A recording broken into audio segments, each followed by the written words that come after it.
Je suis Margot Gémon, je suis chargée de plaidoyer à Amnesty International France sur la justice climatique. Et ce soir, on a souhaité organiser cet événement sur la répression des défenseurs des terres et de l'environnement parce qu'on accueille Molly et Frida, qui sont donc à ma droite, qui sont deux défenseurs des terres Wet'suwet'en. Les Wet'suwet'en sont une nation autochtone du Canada en Colombie-Britannique. Et cette nation lutte depuis plus de 10 ans contre la construction d'un gazoduc qui coupe ces terres en deux.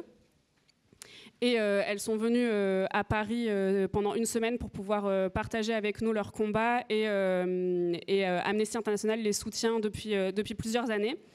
Leur combat, c'est un combat pour leurs droits en tant que nation autochtone, leurs droits à la terre, pour protéger et préserver leurs rivières, les animaux qui vivent sur leurs terres, leur mode de vie et leur culture en tant que nation autochtone.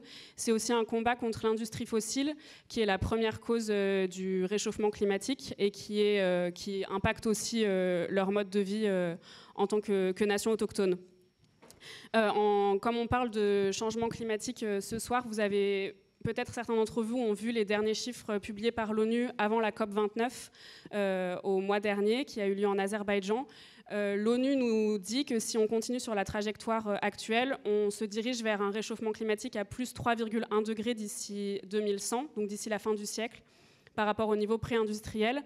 C'est une projection qui est vraiment dramatique en termes de droits humains. On ne sait pas si on peut vivre et s'adapter à un monde à plus 3 degrés. À la base, l'objectif était de garder le réchauffement climatique sous le seuil des 1,5 degrés Celsius. Donc là, on serait 2 fois plus loin. Donc les projections sont vraiment au-delà de alarmantes. Et pourtant, ces trajectoires-là sont le fait de l'inaction des États et des entreprises. Je vous donne encore quelques chiffres. Toujours d'après l'ONU, les gouvernements prévoient de produire plus du double de la quantité de combustibles fossiles en 2030 par rapport à ce qui serait compatible avec une limitation du réchauffement à 1,5 degré Celsius. Et d'après le Fonds monétaire international, les subventions totales pour les combustibles fossiles en 2022 s'élevaient à 7 000 milliards de dollars pour cette année-là. Donc ça veut dire que les États subventionnaient avec de l'argent public à hauteur de 13 millions de dollars par minute les combustibles fossiles responsables du changement climatique. D'où l'importance du combat des personnes comme Molly et Frida et également Thomas que je vous présenterai tout à l'heure, qui défendent du coup à la fois leurs droits mais aussi nos droits à tous à un environnement sain, propre et durable, qui défendent aussi le climat et leurs terres contre l'exploitation et la destruction. Ils et elles jouent un rôle clé dans la lutte contre la crise climatique. Et pour ça, ils sont violemment réprimés, victimes d'attaques physiques, de harcèlement judiciaire, de criminalisation. Ils sont aussi victimes de restrictions imposées à leur droit de manifester ou de s'organiser collectivement. Dans le pire des cas, ils et elles sont parfois même tués. C'est le cas d'au moins 196 défenseurs des terres et de l'environnement en 2023, dont 4 sur 10 appartenaient à un peuple autochtone.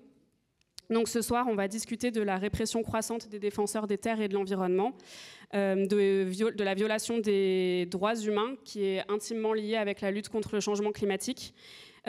Pourquoi est-ce que ça arrive et qu'est-ce qu'on peut faire pour continuer à lutter dans les prochaines années? Et du coup, je suis très heureuse d'avoir avec moi Sleido Molly Wickham, qui est défenseur des terres Wet'suwet'en et porte-parole du point de contrôle Gidimt'en, qui contrôle l'accès au territoire non cédé du clan Gidimt'en en réoccupant le territoire. J'accueille aussi Hawilkat Freda Hewson, qui est défenseur aussi des terres Wet'suwet'en et fondatrice du camp de guérison et de protestation Unistoten, un village de réoccupation autochtone du territoire traditionnel.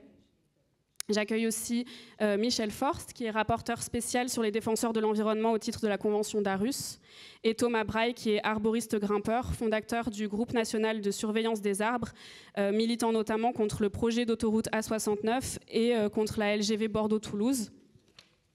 Et avant de leur donner la parole, je voudrais faire un point rapide mais important, puisque ce soir, on va faire des parallèles sur des luttes qui ont lieu en France hexagonale et au Canada. Et il est important de rappeler que les défenseurs de l'environnement ne font pas face aux mêmes menaces partout dans le monde. Et c'est notamment le cas des peuples autochtones qui font face à une répression à caractère raciste et colonial. L'un des facteurs des atteintes à leurs droits humains est étroitement lié à leur appartenance à un peuple autochtone. et à la prédominance d'un modèle extractiviste qui est imposé par le même État qui les a forcés à s'assimiler à la société coloniale et qui a adopté des politiques visant à les déposséder de leur territoire.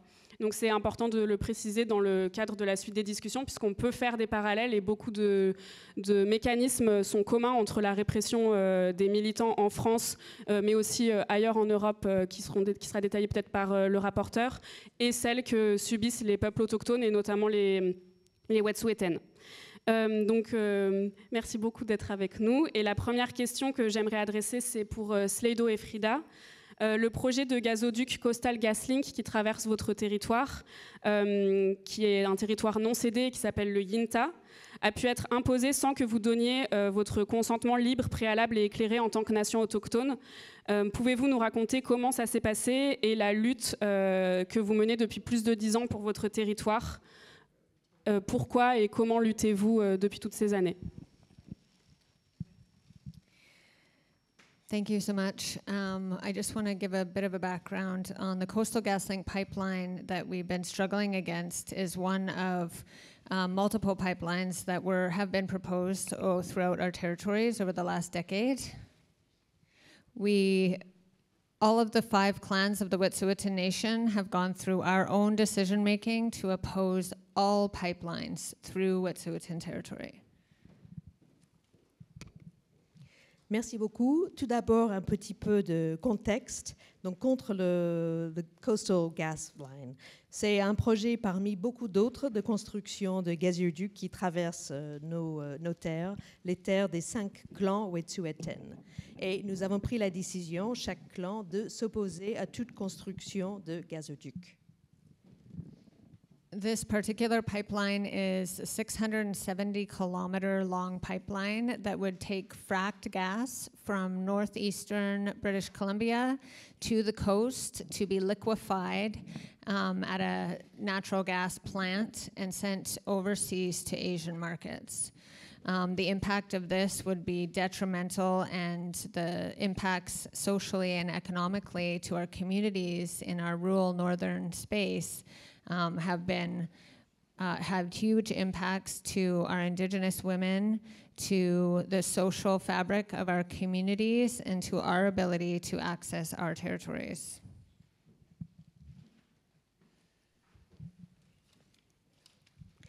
Ce gazoduc fait 670 km et il prend le gaz de schiste dans le nord-est de la Colombie-Britannique pour l'amener sur la côte où il est liquéfié pour ensuite être envoyé sur les marchés asiatiques.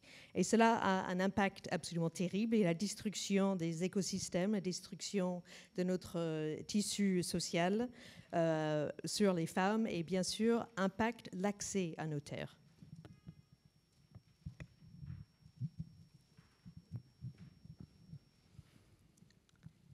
So we have been successful for 10 years in stopping several other companies from accessing our territory, but within the last few years, they use what we call a court injunction to criminalize us for trying to stop the project. So they use the court injunction even though we have title and rights to our land, and had won that in their highest court. The Supreme Court of Canada recognized our rights to our land, but they ignore it and use the court injunction to remove us out of the way and make us criminal for trying to stop their project. Nous avons réussi pendant 10 ans à lutter contre ces projets de construction, mais il y a quelques années, ils ont développé un nouvel outil pour nous empêcher de nous battre, et c'est ce qu'ils appellent l'injonction. Donc, c'est une manière de nous criminaliser lorsque nous défendons nos terres. Donc, c'est utilisé par les tribunaux, même si nos terres n'ont jamais été cédées, et ce sont nos terres. Et cela a même été soutenu par la Cour suprême du Canada qui a reconnu nos droits à nos terres. Et pourtant, les politiques utilisent ces injonctions pour nous criminaliser et pour nous enlever.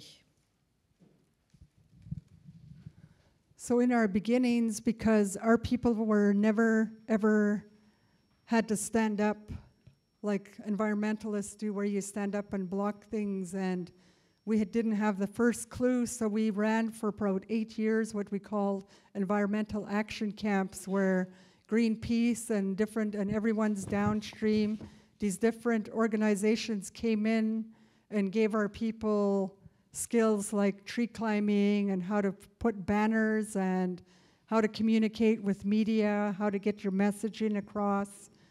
So we learned all of these skills in order to learn how to do nonviolent direct action. And we did that for 8 years and before we actually started to put it into practice. Au début, nous n'avions jamais eu à nous battre et à lutter contre les envahisseurs, à bloquer les projets. Et nous ne savions pas comment faire. Alors pendant 8 ans, nous avons mis en place ce qu'on appelle des camps d'action. Nous avons reçu de l'aide de Greenpeace et d'autres organisations pour nous apprendre les compétences nécessaires. Par exemple, comment grimper aux arbres pour poser des bannières et des éléments de langage et des manières de communiquer. Donc pour apprendre la lutte non violente. Et donc nous avons fait cela pendant 8 ans. So we really believe in a diversity of tactics. We've used a number of different tactics in our struggle. We have gone through the courts. We've had a judicial review against the environmental certificate. We challenged the injunction. We've lost in every court that we've tried. So we've also gone after the investors of the project. And we have about 6 people working full-time on divestment, going after the financiers and the people who are funding and own the projects.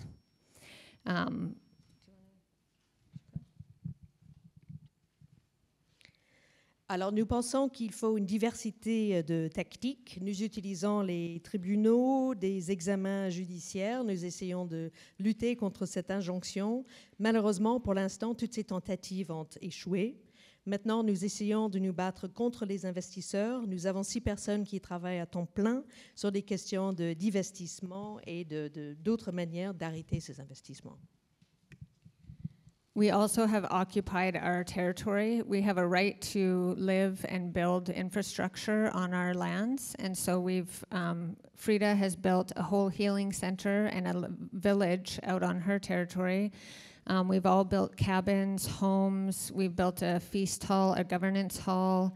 We've built tree sits, hunting blinds. We've occupied our territory through cultural activities, ceremonial sites, and one of our biggest wins and powerful tactics was to create allies and accomplices. So we saw Shut Down Canada in 2020, where allies all across the country shut down major infrastructure in solidarity with our movement when the police came in and raided in 2020.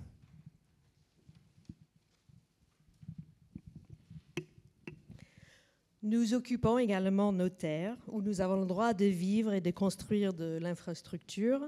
Frida a même construit tout un centre pour les soins, pour prendre soin des autres. Nous avons construit des maisons des fêtes et des maisons de la gouvernance, des maisons de chasse. Nous menons des activités culturelles, des cérémonies. Et une autre tactique qui est extrêmement puissante est de compter sur les alliés et les complices. Il y a notamment Shut Down Canada, qui, lorsque nous avons été envahis en 2020, a mené des actions partout de fermeture de sites en solidarité avec nous.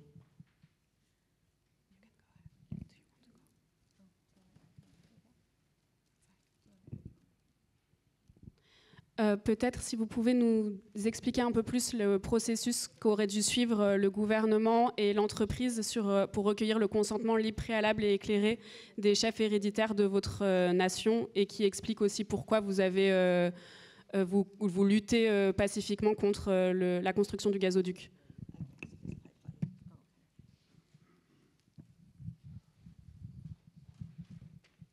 As I mentioned earlier, even though we gone through the government's process where we proved in their highest court that the land belongs to the Wet'suwet'en people, and the way they could have avoided all what's been happening is if they honored that legal decision that was made that the land belongs to us and ask permission. But they don't choose to do that because they look at their bottom line on making money, and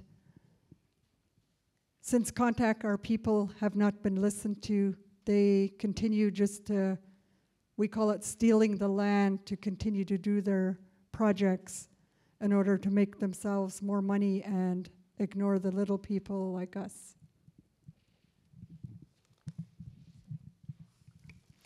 Comme je l'ai dit tout à l'heure, même si par tout le processus judiciaire, la Cour suprême même a reconnu que ces terres n'avaient jamais été cédées et que c'était donc la propriété de la nation Wet'suwet'en, si le gouvernement avait reconnu cette décision, nous aurions pu éviter tous ces combats.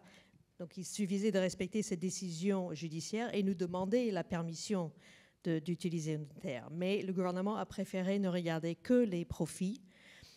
Depuis la première fois que nous avons pris contact avec le monde extérieur, personne ne nous a écoutés. Ils ont souhaité uniquement nous voler nos terres pour faire du profit et pour écraser les petits gens comme nous.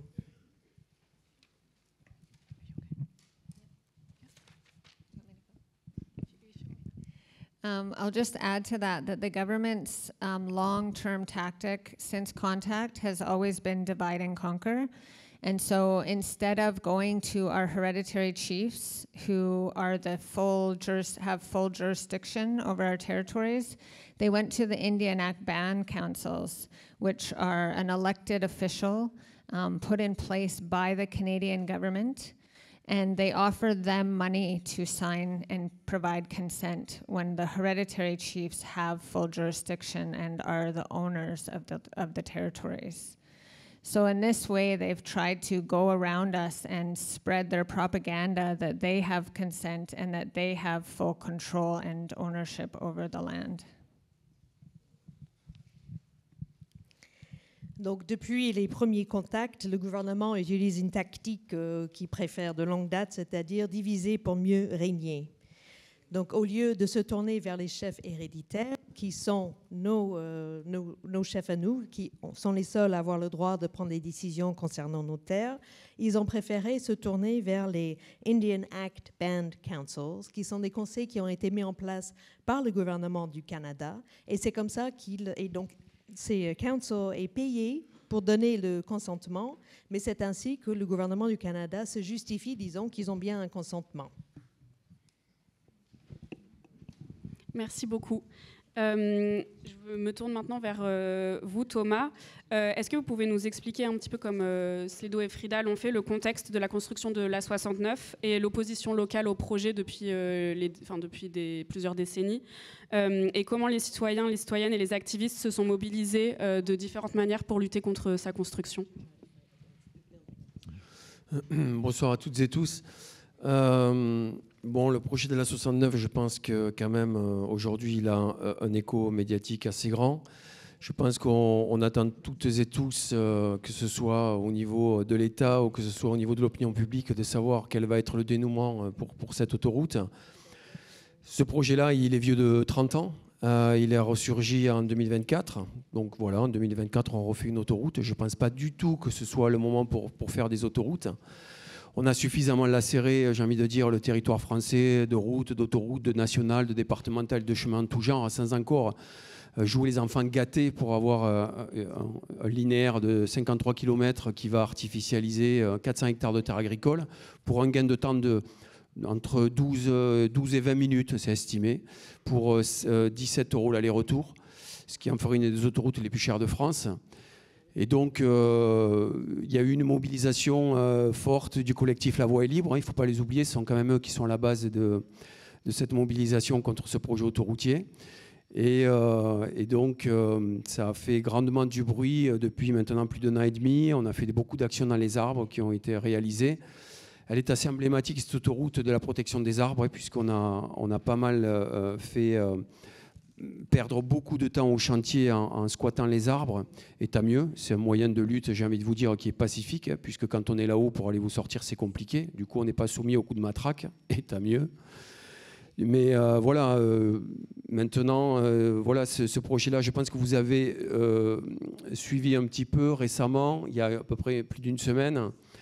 La rapporteure publique a clairement annoncé qu'elle voulait annuler l'autorisation environnementale pour cause de raison impérative d'intérêt public majeur. Donc voilà, ce projet n'est pas d'intérêt public majeur, et ça fait bien longtemps que tout le monde le dit et que tout le monde le sait. Mais malgré ça, ce projet-là, il est soutenu par une grande entreprise qui est connue nationalement et internationalement, qui sont les laboratoires Pierre Fabre, leader des produits dermatologiques. Et on fait donc une autoroute pour une entreprise privée. Je pense qu'aujourd'hui, clairement, les projets sont normalement faits pour les citoyens et pas pour les entreprises privées. Donc là, on attend à peu près, visiblement, c'est le 9 qu'on va avoir le résultat au niveau des juges. Alors, il faut être clair là-dessus. Si les juges ne suivent pas le rapporteur public, qui normalement, dans 9 cas sur 10, suivent l'avis du rapporteur public, eh bien, ça voudra dire que, comme on le dénonce déjà depuis assez longtemps, ça voudra dire que les juges, le tribunal administratif de Toulouse est clairement vendu, n'ayons pas peur des mots, au laboratoire Pierre Fabre, puisqu'on a posé plus d'une quarantaine de recours depuis 1 an et demi, même un peu plus. Et en fait, on a toujours été déboutés. On a toujours perdu sur tous les recours. Donc ça prouve bien qu'il y a un sérieux problème dans les tribunaux. Et là, je pense que ça va être compliqué pour eux aujourd'hui de ne pas suivre l'avis du rapporteur public. Mais malgré ça, s'ils ne le font pas, on sera en mesure vraiment de dénoncer le fait qu'il n'y a pas d'impartialité au niveau des tribunaux. Voilà, c'est important de le dire. Est-ce que vous pouvez expliquer ce qu'il y a derrière les référés? Vous contestez du coup l'autorisation environnementale dans tous les référés, ou il y a aussi d'autres tactiques que vous avez utilisées en passant par la justice? Alors, je ne suis pas le mieux calé pour parler du juridique et de toutes les actions juridiques qui ont été faites. On a des pôles juridiques au GNSA, la voie est libre aussi, on travaille tous ensemble, on est plus de 40 associations à être requérants sur des plaintes qui ont été déposées. Mais en gros, il y a le volet sociétal qui a été abordé, voilà, le volet environnemental, les alignements d'arbres. En fait, tout ce projet-là, il n'a plus de sens parce que de nombreuses infractions ont été relevées sur les habitats des espèces protégées. Enfin bon, en même temps, aujourd'hui, voilà, je pense que tous les projets que l'on fait, forcément, ils impactent obligatoirement les milieux et les systèmes. Sur la séquence ERC, éviter, réduire, compenser. Bon, ils ont dit qu'ils plantaient 5 fois plus d'arbres. On leur a demandé quel était le chiffre des arbres qui avaient été abattus. Ils ne nous donnent pas de chiffre. Donc c'est bien beau de dire 5 fois plus si on ne sait pas le chiffre à la base. Donc voilà, c'est sur tous ces sujets-là, en fait, c'est sur la globalité du désastre qui est fait, quoi. Merci beaucoup. Et maintenant, je me tourne vers vous, monsieur le rapporteur.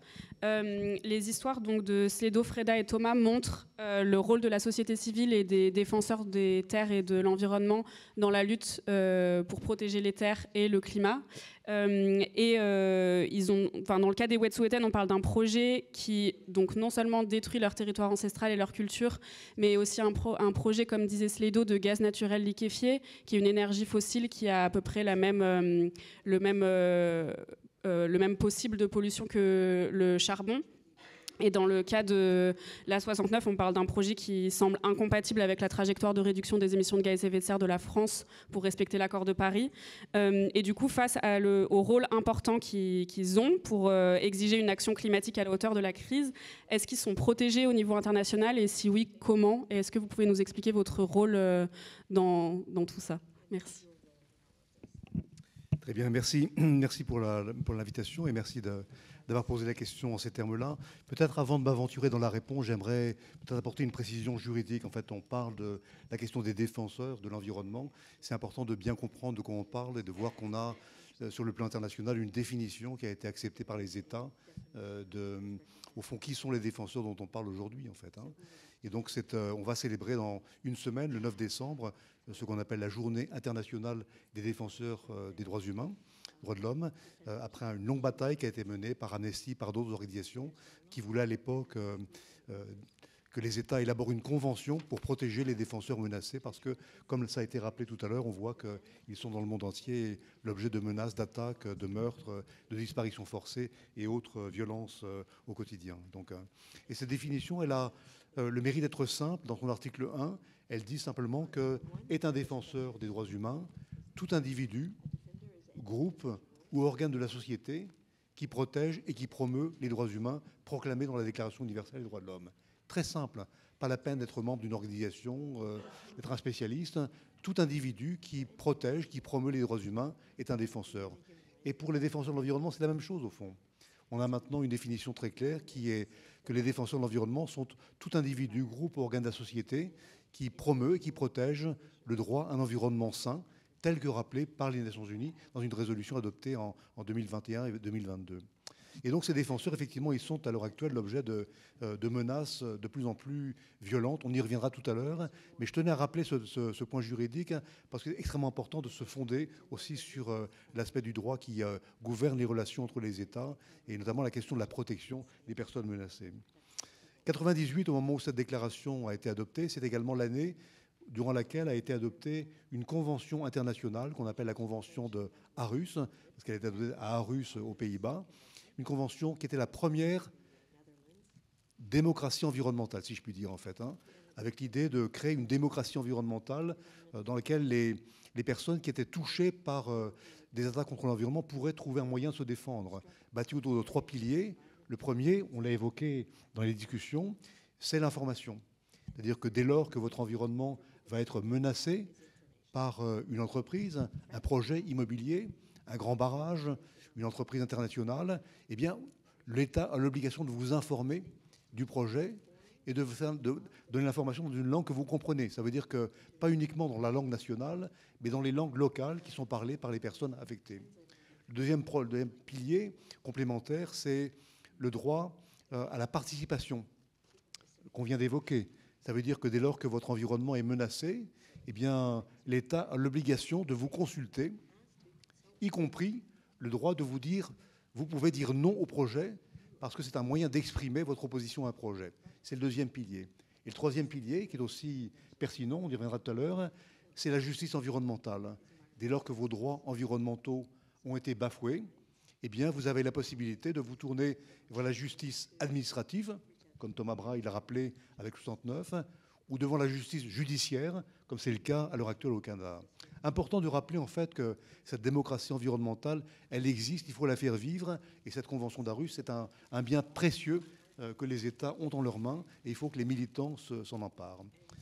Je termine en disant que ce qui me frappe dans les récits qu'on a entendus, d'abord de nos amis canadiens et ensuite de Thomas, c'est des choses que j'entends au quotidien, parce que mon travail, c'est d'aller à la rencontre des défenseurs sur le terrain, d'écouter leurs témoignages, de me faire mon avis, mon opinion, et ensuite de parler aux États en leur disant « là, il y a quelque chose qui cloche, vous devriez agir pour protéger ces personnes menacées ». Et ce qui me frappe surtout, c'est que ce qu'on entend, c'est qu'on devient défenseur, non pas par choix.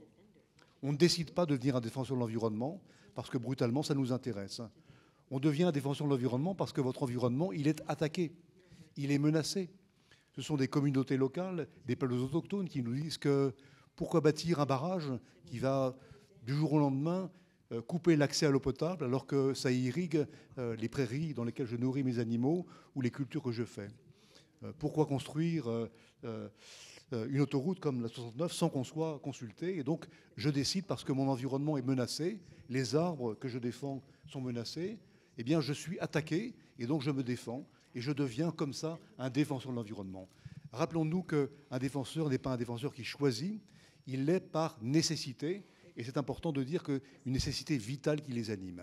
Et je termine en fait de manière plus large pour dire que dans les combats qu'on a à l'heure actuelle qui menacent l'humanité, la triple crise, comme on dit, la crise environnementale, que tout le monde voit à l'heure actuelle avec ce qu'on voit à la télévision, donc des images effrayantes de dégâts environnementaux, la crise climatique qu'on voit également au quotidien et qu'on débat dans des enceintes internationales, eh bien, elle nous menace. Et enfin, la troisième crise, qui est la crise de la biodiversité. On oublie trop souvent qu'on est à l'aube de ce qu'on appelle la 6e extinction de masse. Ça veut dire en fait que nous sommes menacés dans la biodiversité, dans l'environnement et dans le climat. Et les militants se lèvent pour dire aux États, ça suffit, il faut faire les choses autrement. Si j'ai 30 secondes encore, ce qui me frappe également dans les combats que je mène comme rapporteur spécial, c'est que je vais à la rencontre des militants. Et ils me disent, nous sommes des spécialistes, nous connaissons le sujet. Les communautés autochtones connaissent parfaitement leur environnement. Ils nous parlent de l'air qu'ils respirent, ils nous parlent de l'eau qu'ils boivent, ils nous disent les forêts qui nous entourent, la culture que nous avons autour de nous, les animaux qui nous entourent. Ça n'est pas uniquement des choses matérielles, c'est l'âme de notre population, de notre peuple. C'est l'âme qui nous habite, c'est notre Pachamama, comme ils disent en Amérique latine. C'est notre cosmovision, pour dire les choses en termes plus scientifiques. Et c'est ça qu'ils essayent de défendre. Et ce qu'ils me disent, c'est que lorsqu'ils voient les États se réunir à Bakou, par exemple, pour la COP climat, où les États vont discuter de décisions importantes qui affectent le quotidien des peuples menacés, ils me disent, ils vont là-bas, nous ne sommes pas consultés, on ne sait pas de quoi on parle, ils vont décider entre eux et nous ne sommes pas à la table des négociations. Ils vont revenir après de Bakou avec des décisions prises qui affectent notre environnement et nous ne serons pas consultés sur la manière de mettre en œuvre ces grandes décisions. C'est pourquoi la participation des défenseurs de l'environnement aux enceintes internationales, c'est quelque chose sur lequel il faut se battre pour s'assurer en fait qu'elles et eux, qui ont la sagesse, qui ont la connaissance, qui sont des scientifiques renommés, puissent dire aux États, attention, vous faites fausse route, il y a un autre chemin, nous vous demandons de le prendre. Et c'est ça en fait le combat que je mène pour protéger celles et ceux qui sont menacés simplement parce qu'ils nous disent l'environnement qui nous entoure, le climat, la biodiversité sont menacés, faites autrement. Et on reviendra après sur les formes de militantisme qu'on peut décrire comme étant des formes de désobéissance civile. J'ai été un peu long, pardon. Merci beaucoup. Je voudrais revenir à Sleido et Freda pour parler de la répression à laquelle vous avez fait face dans votre lutte non violente, comme Freda la décrivait tout à l'heure. Est-ce que vous pourriez du coup nous expliquer les types de répression dont vous avez été victime et les atteintes à vos droits dont vous avez été victime de la part du gouvernement canadien, du gouvernement de la Colombie-Britannique, de la gendarmerie royale canadienne et de la société de sécurité privée engagée par l'entreprise qui construit le gazoduc, donc Coastal GasLink Pipeline. Et comment est-ce qu'ils ont créé des lois et des décisions juridiques pour vous empêcher de lutter contre ce projet, ou en tout cas vous essayer de vous faire changer d'avis et de vous empêcher de lutter? Well, the whole reason that the government has repressed our movement is to try to continue to remove us from our land so that they can access that and exploit all of our resources. They've used that through the injunction, which Frida mentioned before. In the injunction laws, they don't take into account our access to the land, our cultural use of the land, the fact that the land is our critical infrastructure. They don't take into account the monetary or economic impact on our lives as Indigenous people. They only consider what the company is going to face to lose and what the government is going to lose. So they've used militarized police on three consecutive years in a row to remove our blockades and our occupation sites in our territories. In 2019, I was arrested. In 2020, there was 5 days of militarized raids on our territories, on both territories, Unistoten and Gidimt'en. And in 2021, there was 2 days of militarized raids on our territory where I was arrested again, spent 5 days in jail without seeing a judge in 7 different jail cells in 3 different towns, and which I'm still in trial facing up to 6 months of jail time for breaching the court injunction. Alors la raison pour laquelle le gouvernement réprime notre mouvement, c'est tout simplement pour, au final, nous déloger de nos terres. Et pour y exploiter les ressources qui y sont présentes. C'est pour ça qu'ils ont utilisé l'injonction judiciaire pour nous empêcher d'avoir accès à notre territoire, nous empêcher de l'utiliser, de l'utiliser de notre manière traditionnelle, d'utiliser nos infrastructures. Personne ne se pose la question de l'impact économique que cela a sur nos vies d'autochtones. On considère seulement le point de vue du gouvernement. Alors la police militarisée a été mobilisée pendant 3 longues années. Ces groupes militaires ont été déployés pour détruire les blocages que nous avions construits. En 2019, il y a eu des arrestations. En 2020, de nouveau, des raids ont été menés 5 jours durant sur nos 2 territoires, dont le territoire unistoten. J'ai moi-même été arrêtée l'année suivante. J'ai fait 5 jours derrière les barreaux, sans voir un juge d'ailleurs.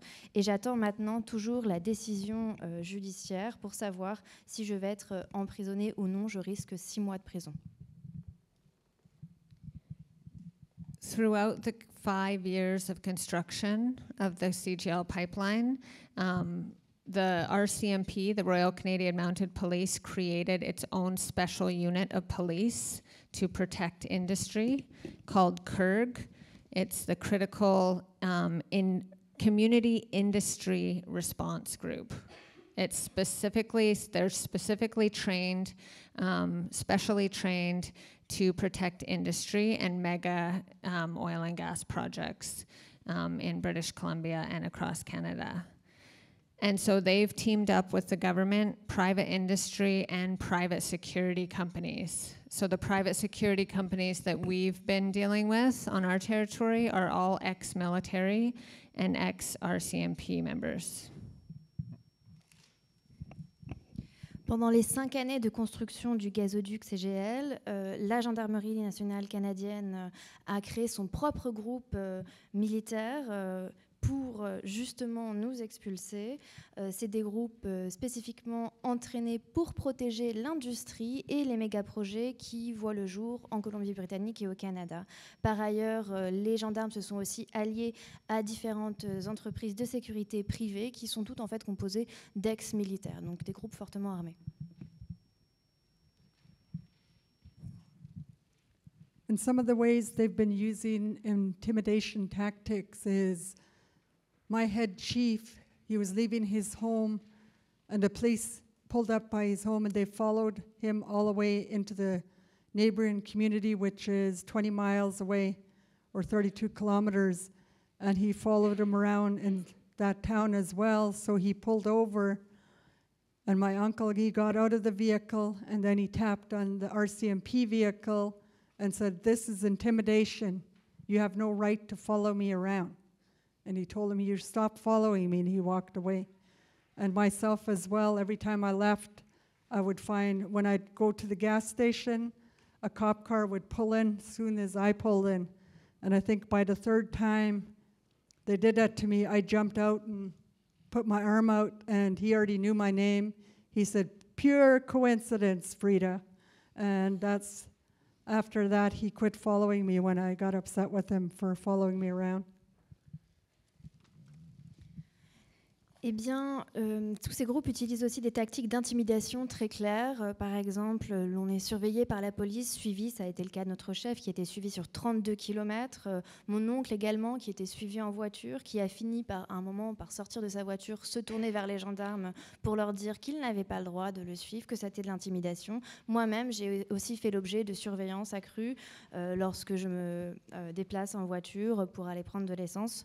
J'ai fini par sortir de ma voiture pour me plaindre et la personne qui me suivait connaissait mon nom. Donc ce n'était pas du tout un hasard, malgré ce que prétendait cette personne. The surveillance and the harassment on our Yunta, where our occupation sites are, where our homes are very isolated, rural places, about an hour away from any town, on a dirt road, no cell service. And so these ex-military, ex-RCMP and police are following us everywhere we go. For the last several years, they've made arbitrary arrests at least once a month. I've been threatened with arrest on multiple multiple occasions, fearing to travel anywhere on our own territory with my children. I would only drive with somebody with me. We all have dash cams on our vehicles because if the police pull us over, we don't know what they'll do to us. We don't know if they'll try to take our children. On multiple times when the raids have happened, they've had Child Protective Services there to remove our children from our homes. And they film us everywhere we go. We can't stop to pull over to go to the bathroom or let our children use the bathroom because we're constantly filmed by private security and threatened with arrest by the police so that we cannot access or practice our culture on our territories at all. On fait l'objet donc d'une surveillance très forte, d'harcèlement sur nos propres terres, sur les sites que l'on a réoccupés, qui, il faut le savoir, sont très isolés dans une zone rurale à 1 heure de toute ville. Il n'y a pas vraiment de route claire pour y accéder. Il n'y a pas de réception non plus de téléphone portable, donc c'est un lieu très isolé. Mais tout de même, la police nous y suit, les gendarmes, les groupes militaires nous suivent jusque sur nos camps. Nous faisons aussi l'objet d'arrestations arbitraires, au moins 1 par mois. J'ai moi-même été menacée d'arrestation. J'ai été suivie, mes enfants également ont été suivis. Tous les membres de nos nations ont maintenant des caméras dans leur voiture parce que l'on a peur de ce que pourrait faire la police lorsque ils nous demandent de nous arrêter. On a peur qu'ils enlèvent nos enfants. Lors des raids qui ont été menés, les groupes militarisés étaient accompagnés des services de protection de l'enfance, donc on s'inquiète bien sûr pour nos enfants. Et par ailleurs, nous sommes en permanence filmés où que l'on aille. On ne peut même plus aller utiliser les toilettes dans les lieux publics parce que l'on est en permanence suivi et filmé et l'on n'a plus la possibilité d'exercer nos cultures, nos traditions sur nos propres territoires à cause de ce harcèlement.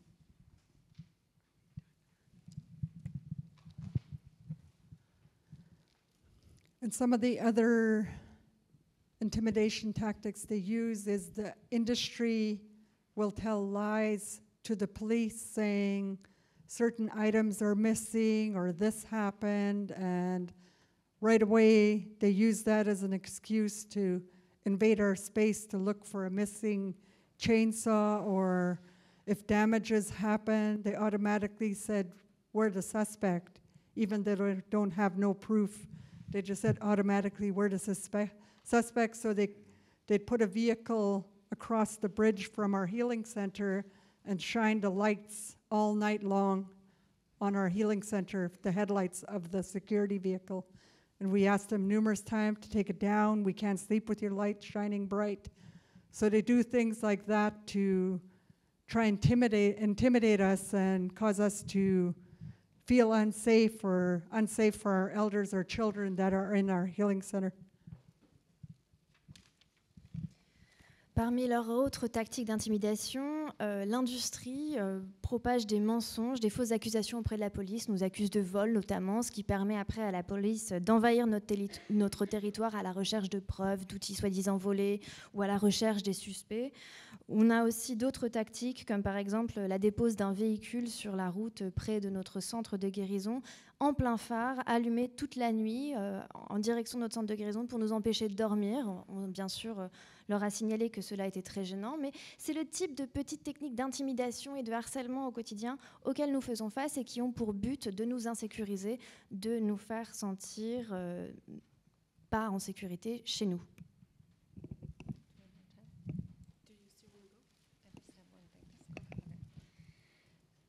So the last thing I want to share about the impacts and the repression is the criminalization.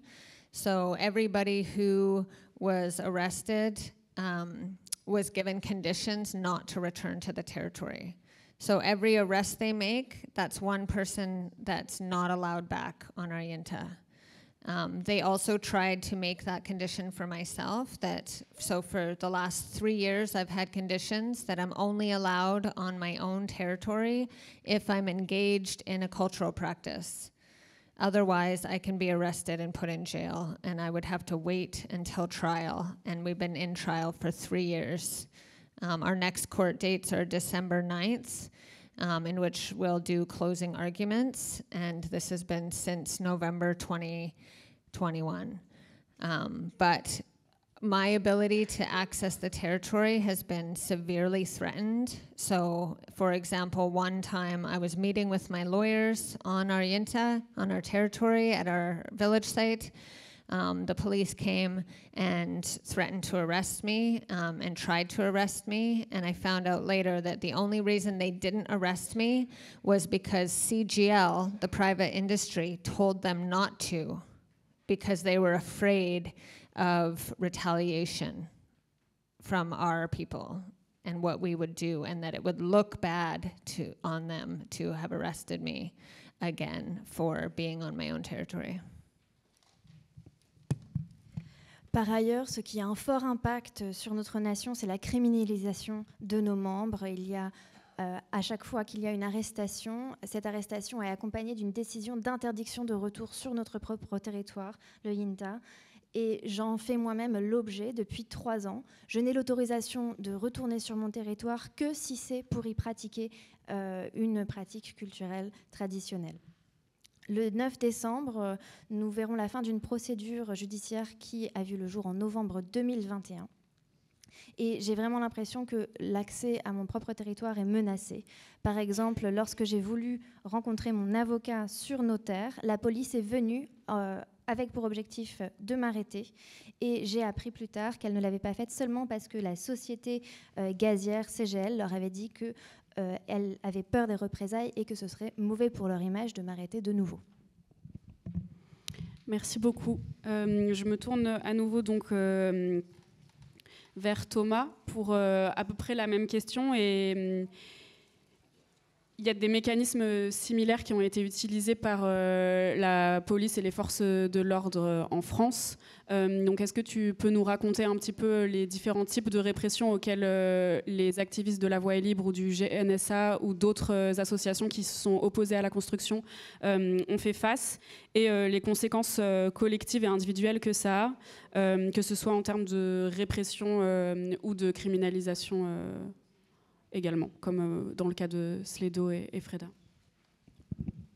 Je pense qu'on n'est pas trop loin de ce qui vient d'être dit pour le Canada, malgré le fait qu'on soit en France. La Cré-Marbre, ça a été le lieu La Cré-Marbre qui a été défendu vaillamment par des personnes. Alors je tiens à rappeler que cette lutte, elle est portée par les soulèvements, par XR, par le GNSA, par la ZAD. Il y a énormément de personnes. Je prends souvent la parole pour la 69, mais j'aimerais que vous ayez une pensée pour toutes ces personnes-là qui se battent sur le terrain, parce que je les trouve aussi courageux, clairement, que d'aller squatter des arbres. Ils sont là tout le temps, dans le froid, Mais en tout cas, pour la Cré-Marbre, ça a été l'apothéose. C'est là où, d'ailleurs, Michel, tu es venu nous prêter main forte. Il y a eu donc un siège qui a été fait dans les arbres. Donc c'était vraiment des arbres très hauts. Il est très difficile d'aller déloger des personnes quand les arbres sont très hauts. C'est ce qui fait la force de la lutte dans les arbres. C'est difficile pour la CNAMO, les grimpeurs de la gendarmerie, d'aller déloger des personnes. Et donc du coup, il y a un siège long qui s'est fait. Il y a eu donc on a évité le ravitaillement en nourriture, le ravitaillement en eau. On est en France. C'est super. On a clairement tapé sur des bidons la nuit, fait du bruit, proféré des insultes clairement sur les femmes, les traitant de tous les noms, les femmes qui étaient dans les arbres aussi. Voilà, c'était les stroboscopes, c'était les lumières, c'était des feux allumés de manière à ce que... parce qu'il y avait eu la ZAD au sol, et donc ils avaient fait des tas de tout ce qu'ils avaient détruit. Et parmi, il y avait forcément des bidons, du plastique, des choses qui traînaient, des bâches. Et en fait, il y avait des feux qui ont été allumés avec du gasoil et qui étaient clairement dirigés pour que ça aille enfumer clairement les personnes qui étaient dans les arbres. Les gaz lacrymogènes, alors je n'ai même pas le chiffre du nombre de grenades lacrymogènes qui ont été jetées. C'est quelque chose d'assez hallucinant. C'est les gardes à vue, c'est une forte répression, c'est des personnes qui ont été interdites de territoire, interdites de revenir sur la lutte sous peine d'emprisonnement. Voilà, c'est tout ça, et c'est la France, quoi, et c'est bien regrettable pour un projet, comme on l'a dit et comme on le rappelle, qui pour nous n'est pas un projet d'utilité publique, quoi. Merci beaucoup. Et monsieur le rapporteur, les exemples qu'on vient d'entendre ne sont pas isolés, mais illustrent une tendance mondiale, européenne et mondiale, de répression des défenseurs, y compris dans des pays dits démocratiques comme la France et le Canada. Est-ce que vous pouvez nous expliquer les tendances que vous observez dans les pays de la Convention d'Aarhus, des exemples sur comment est-ce que les défenseurs des terres et de l'environnement sont traités comme des criminels, comme ce que viennent de décrire Thomas Slédo et Frida? Voilà, effectivement, le phénomène, il est malheureusement mondial. Et ce qu'on a entendu de Thomas et de nos amis canadiens, c'était quelque chose qu'on voit dans tous les pays, y compris les pays européens. Moi, j'ai beaucoup voyagé dans les pays du Nord, par exemple, et en Suède, en Norvège, en Finlande, au Groenland. J'entends la même chose avec les populations autochtones, en fait, qui ont les mêmes petites attaques. Ce qui me frappe, c'est d'abord le langage utilisé. Et quand j'entends en anglais et en français parler de criminalisation, en fait, le mot, il a un sens. En fait, encore une fois, les mots ont toujours un sens. Et criminaliser, c'est traiter comme des criminels. Traiter comme des criminels, des personnes, des femmes, des hommes, des enfants souvent, qui défendent leur propre environnement, leur culture locale, leur Pachamama, comme on a dit tout à l'heure, et qui, en fait, pour ça, se retrouvent traités comme des criminels. Et personnellement, j'en veux un peu, depuis que j'ai commencé ce mandat, à la parole publique, et notamment celle des ministres. Quand je vois des ministres de l'Intérieur en France, en Allemagne, en Autriche, parler d'éco-criminels, pour parler de militants non violents qui utilisent des formes non conventionnelles de militantisme, je me dis au fond, ce ministre de l'Intérieur qui a d'abord le rôle de défendre la société contre les terroristes, en fait, hein, en utilisant le mot criminel, éco-criminel, il banalise en fait une action qui en fait n'a rien à voir avec le terrorisme. J'ai entendu également d'autres termes comme talibans verts, par exemple, hein, en oubliant ce que sont les talibans, comment ils traitent les femmes en Afghanistan, et de voir des jeunes militants traités de éco-talibans ou talibans verts, c'est quelque chose qui me hérisse le poil, si je puis dire, parce que j'arrive pas à comprendre comment la parole publique, en fait, peut se permettre des excès de langage comme ça. J'ai entendu également, et ça va rappeler des choses aux plus anciens, parler de Khmer verts. Et les Khmers, c'est le génocide au Cambodge, 2 millions de morts. Comment comparer des génocidaires en fait, à des jeunes militants qui utilisent ce qu'ils ont comme arme pour se défendre au quotidien? Et donc le langage a de l'importance. Pourquoi il a de l'importance? Parce que le fait que les pouvoirs publics les qualifient de terroristes ou de criminels, ça justifie au fond dans l'opinion publique le fait qu'on utilise des processus, des lois avec lesquelles on traite les terroristes ou les criminels au fond. Et on voit d'ailleurs dans plusieurs pays le retour à des pratiques ou des lois anciennes. C'est le cas en Allemagne par exemple, où pour traiter les militants du climat, on va ressortir des lois qui avaient été développées à l'époque de ce qu'on appelait la fraction armée rouge, donc de vrais terroristes qui menaçaient l'État. Et donc on utilise ces lois à l'heure actuelle pour menacer les militants environnementaux. En Italie, la même chose, on utilise des lois anti-mafia, pour criminaliser, attaquer, menacer, condamner des militants environnementaux. Donc la parole publique a du poids, et parce qu'on voit qu'après, eh bien, les polices, la justice utilisent tous les ressorts possibles pour frapper, attaquer, menacer ces militants environnementaux. Ce qui me frappe également, c'est l'utilisation de la force publique. Thomas l'a décrit pour la 69, on l'a entendu également pour le Canada, donc l'utilisation de la force, les menaces employées par la police, la violence policière extrême en France, l'utilisation de peines par la police allemande extrêmement douloureuses, qui pour moi s'apparentent à de la torture, le fait que les militants sont ensuite traduits en justice et condamnés à des peines extrêmement sévères. Comment trouver vraisemblable qu'en Grande-Bretagne,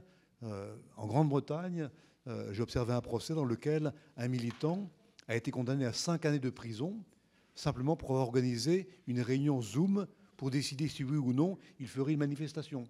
Ils ont été accusés de conspiration contre l'État britannique visant à créer un désordre public, condamnés à 5 ans de prison pour avoir simplement organisé un appel Zoom.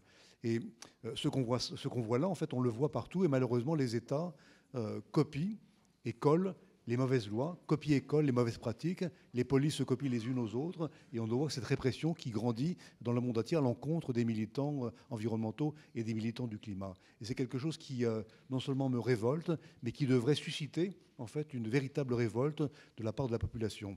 Et je termine en disant que malheureusement, je trouve que les médias jouent un rôle extrêmement néfaste.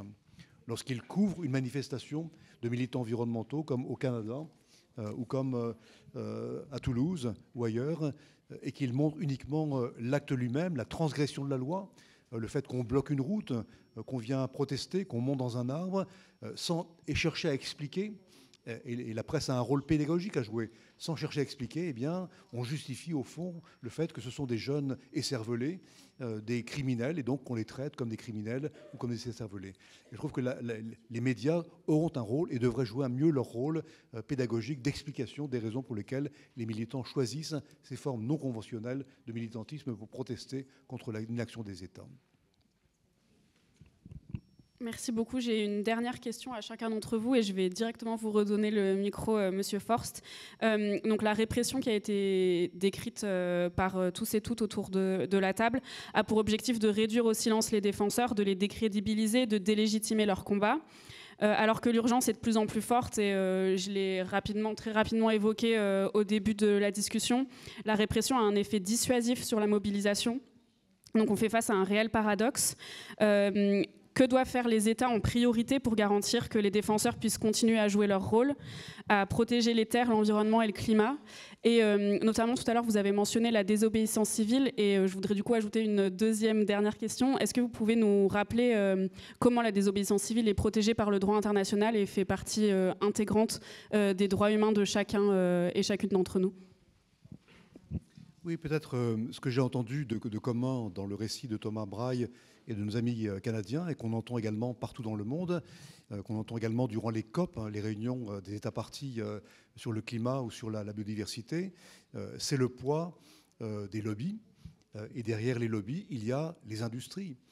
Et on voit à quel point ces lobbies jouent un rôle important qui vient façonner non seulement l'opinion publique, mais également les décisions prises par les États ou par les parlements.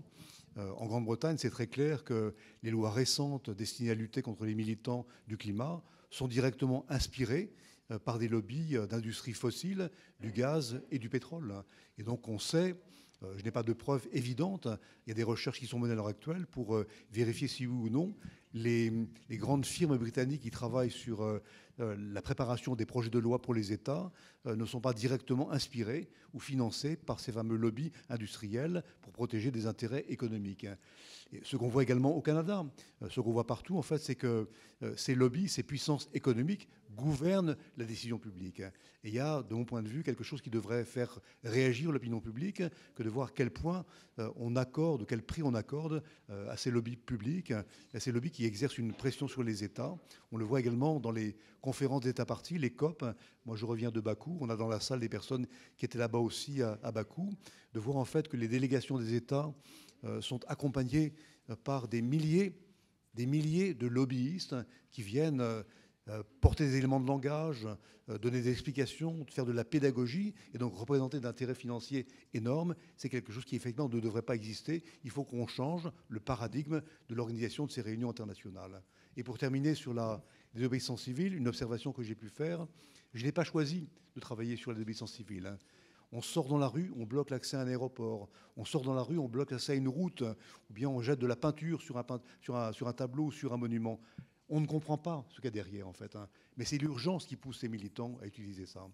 Et donc, on s'est posé la question de la réponse juridique internationale. Et on a, à l'heure actuelle, clairement une approche très, très établie de ce qu'est la désobéissance civile. Qu'est-ce que c'est, au fond? Pour moi, c'est l'accumulation de 4 critères.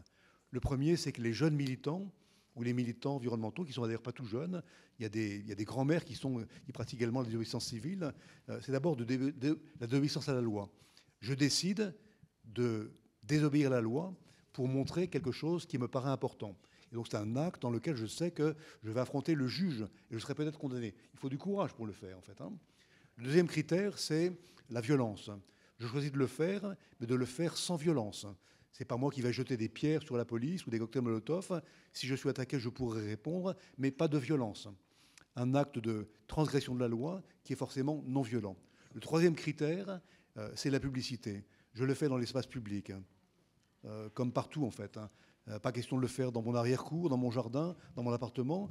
Je le fais dans l'espace public pour montrer, envoyer un signal que quelque chose ne va pas. Et j'utilise ces formes non conventionnelles pour envoyer un signal au gouvernement que ce qu'il fait n'est pas à la hauteur de mes attentes.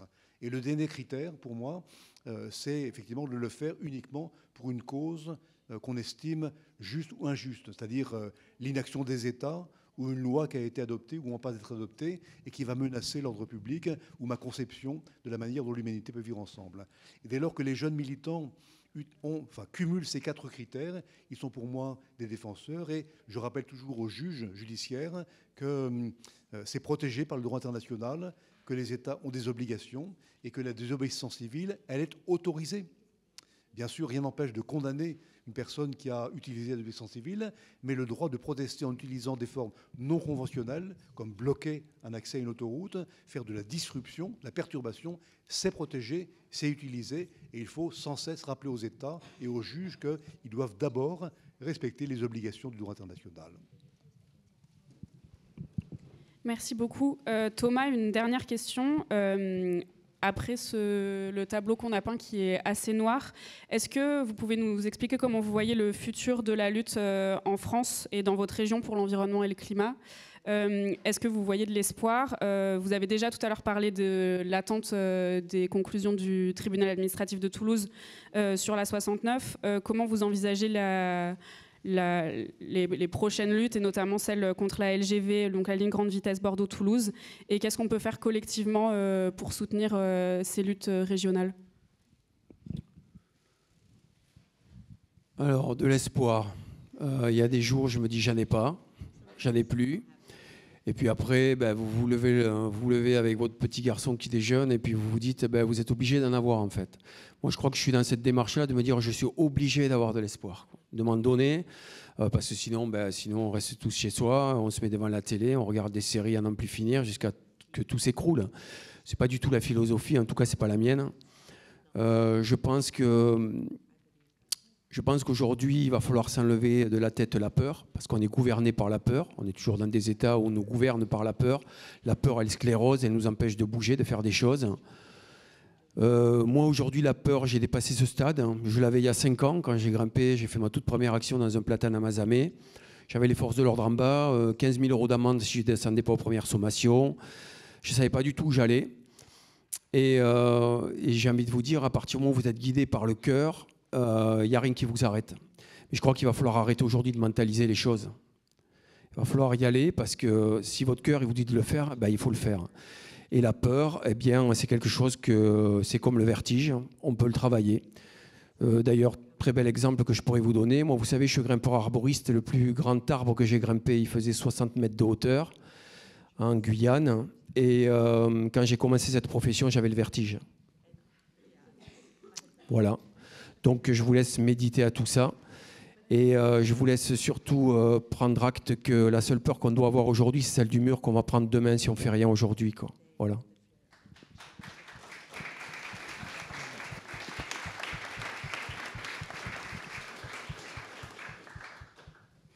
Merci beaucoup. Et une question donc assez similaire pour Clédo et Frida. Quelles sont les prochaines étapes de votre lutte contre ce gazoduc, mais aussi contre d'autres gazoducs qui sont prévus dans votre territoire et dans d'autres territoires non cédés au Canada? Est-ce que vous avez eu des victoires depuis ces 10 dernières années? Et la même question, qu'est-ce qu'on peut faire collectivement pour soutenir la lutte des Wet'suwet'en?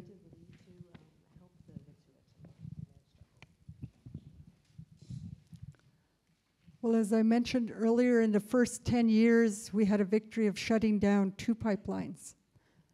And the reason why that was successful, that we educated the rest of the province, and the whole BC did not want the oil pipelines, so that one was shut down. So I believe for all these future projects that are being proposed, it's about educating the rest of BC that it's not a good idea to put these pipelines through, to show them our neighboring communities have lost all their lands, all their waters are polluted. So we don't want the same for BC. if BC wants BC to continue to be beautiful BC, then they shouldn't be allowing these projects through. Otherwise, we'll have dirty water and dirty air, and we won't no longer be called beautiful British Columbia.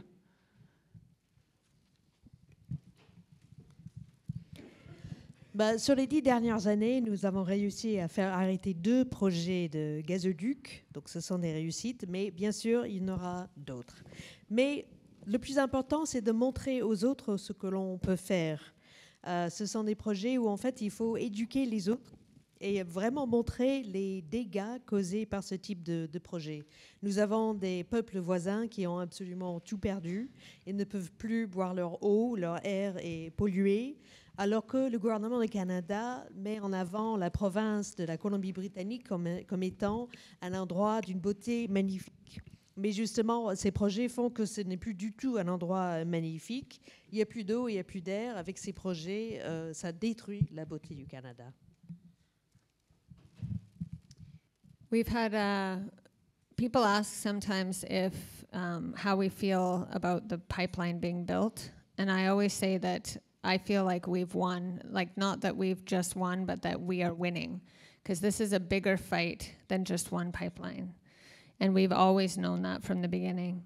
We've had huge successes through mobilizing people in our social media. We've had to get our own media to make videos, to make short documentaries for us, to get word out. We've been successful at educating people about the legitimacy of our laws and our jurisdiction. We have hundreds of thousands of supporters all across so-called Canada and around the world. And because we're in such a rural community and it takes so long to get to where we are, one of our biggest strengths has been solidarity actions.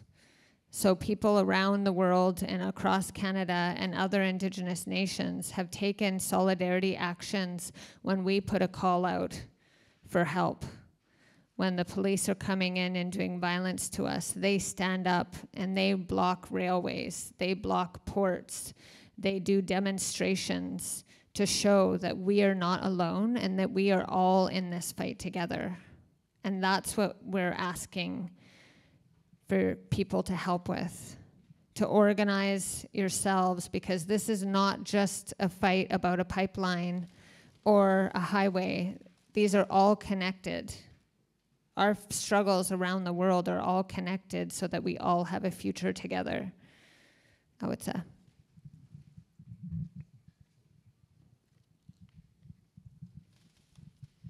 Souvent, les personnes me posent la question, alors comment vous vous sentez maintenant que vous avez perdu votre lutte?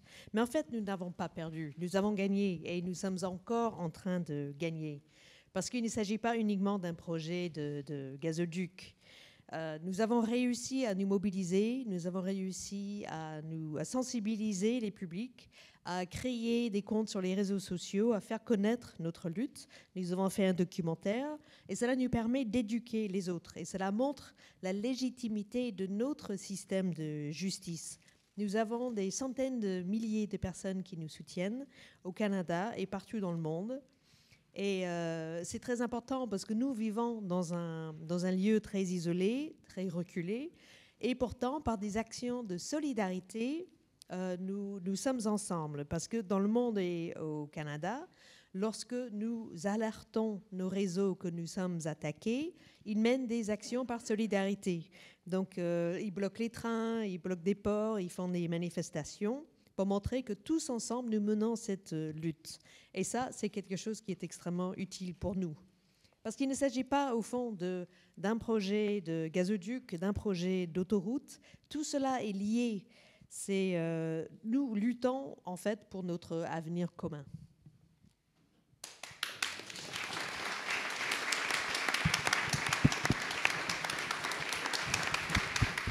Merci beaucoup à tous les 4 d'être venus. Pour conclure, je pense qu'on peut dire que sans défenseurs des terres et de l'environnement, il n'y aura pas de lutte contre le changement climatique et pas de lutte pour protéger notre environnement de la destruction et de la dégradation.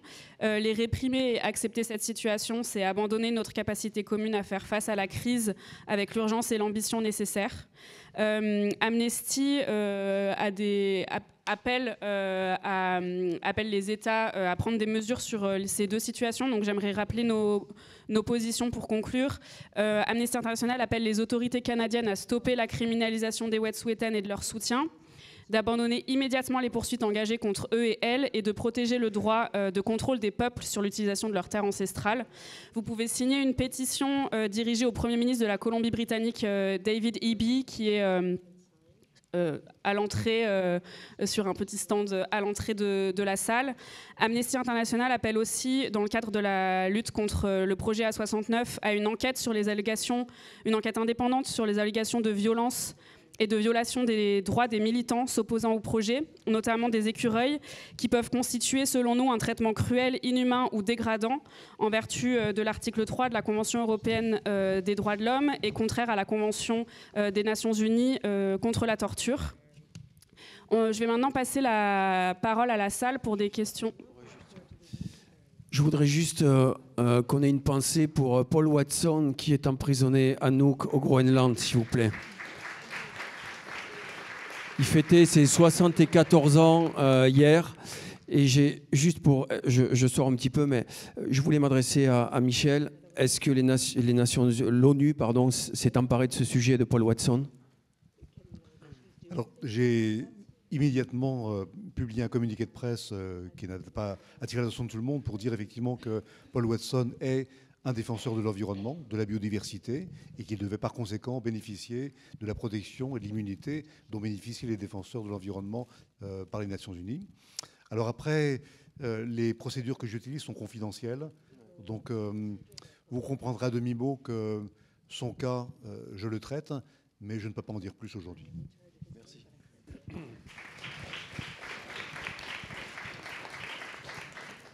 Et juste avant de donner la parole à la salle, j'aimerais passer le micro à Franck Marba, qui vient de l'île d'Iganat des Philippines et qui est à Paris cette semaine avec l'association Bloom. Il a été impacté par le typhon Rai en 2021 et depuis, de manière continue et croissante, par des typhons qui sont évidemment exacerbés par le changement climatique.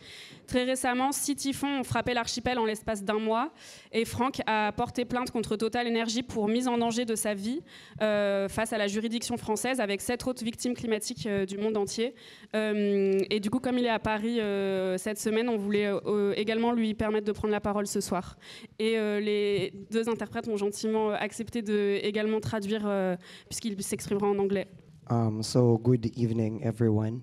I am Frank from the Philippines, from one of the remotest provinces in the Philippines. Bonjour à tous, je m'appelle Franck Marba, je viens des Philippines, d'une contrée très rurale qui s'appelle Dinagat, une île de l'archipel.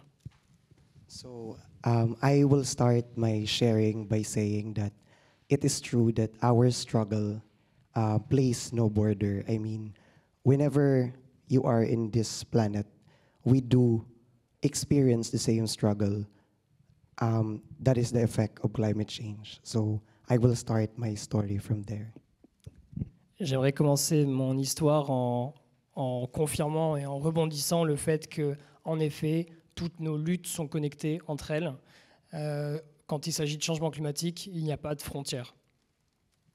So in December 2021, our community was being hit by one of the world's most strongest typhoon, that was Super Typhoon Rai, wherein my community was almost erased in the map. En décembre 2021, sa communauté, donc sur l'île de Dinagat, a été impactée par le super typhon Rai, ou Odette, enfin, pour les Philippines, et la communauté a presque été éradiquée à cause de ce typhon qui était sans commune mesure. So in the Philippines, we were being familiarized with typhoon because we experience an average of 16 to 20 typhoons a year. So that's at least 2 typhoons per month. And these typhoons were not just simple typhoons, but they are super typhoons. So the characteristic is the wind is like 100 to 150 kilometers an hour. So that's how life in my community is being.